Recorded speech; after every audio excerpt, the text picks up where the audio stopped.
আসসালামু আলাইকুম। আজকে কিন্তু খুবই স্পেশাল একটা দিন, বিশেষ করে যারা ম্যাথমেটিশিয়ান তাদের জন্য তো খুবই স্পেশাল। আজকে হচ্ছে পাই ডে এবং আন্তর্জাতিক গণিত দিবস। আচ্ছা, আজকে কত তারিখ? মার্চের 14 তারিখ না? আজকেই কেন পাই ডে?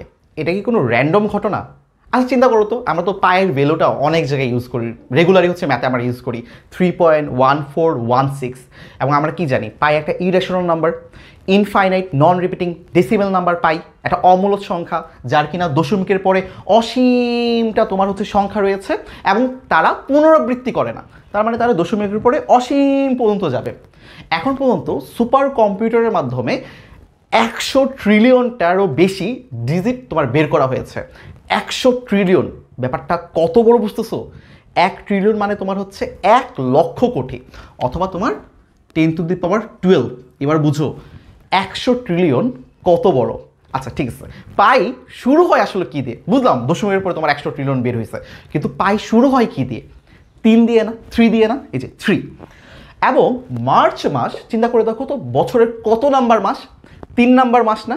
তাহলে এই 3 দিয়ে বোঝাচ্ছে তোমার মার্চ মাস, এবং 3 এর পর কি আছে? 3.14।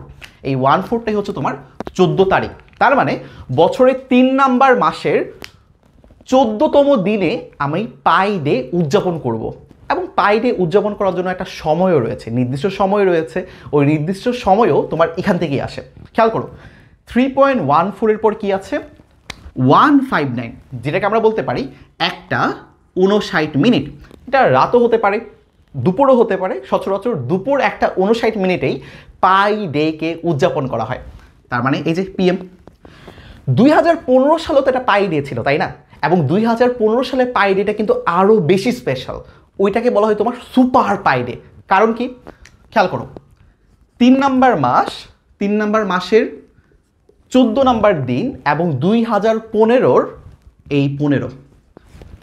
3 নাম্বার মাস 14তম দিন এবং তোমার সাল 15, 2015-র 15। আমরা তো সচরাচর তোমার প্রথমে তারিখ, তারপর মাস, তারপর তো তোমার সাল লিখে অভ্যস্ত, কিন্তু আমেরিকানরা প্রথমে মাস লিখে, তারপর তারিখ লিখে, তারপর তোমার হচ্ছে সাল লিখে। খেয়াল করে দেখো তো, এই যে 3, 14, 15, এটা কি এখান থেকে আমরা পাই না? 3.1415। ওই যে 2015 সালে টাইমটা চেঞ্জ হয়ে গিয়েছিল, সেলিব্রেশনের টাইমটা চেঞ্জ হয়ে গিয়েছিল। টাইমটা কি হয়েছিল তখন? তোমার এই যে 9টা 26 মিনিটে হচ্ছে পাই ডেটা সেলিব্রেট করা হয়েছিল, এবং এটা সকাল। তার মানে আমাদের হয়ে যাবে এখানে এম, যে সকাল 9টা 26 মিনিটে আমার পাই ডেটাকে সেলিব্রেট করা হয়েছিল। কেন সুপার বলা হচ্ছে? কারণ ওইখানে আমার মাসও মিলে গেছিলো, দিনও মিলে গেছিলো, আবার সালও মিলে গেছিলো। এখান থেকে হচ্ছে আমরা পেয়েছিলাম। আচ্ছা, এই যে আমরা পাই সিম্বলটা ইউজ করি, এত বেশি যে আমরা এই পাই সিম্বলটা ইউজ করি, এটা হচ্ছে তোমার একটা গ্রিক লেটার। এবং এই সিম্বলটা সর্বপ্রথম ইন্ট্রোডিউস করে দেয় উইলিয়াম জনস 1706 সালে।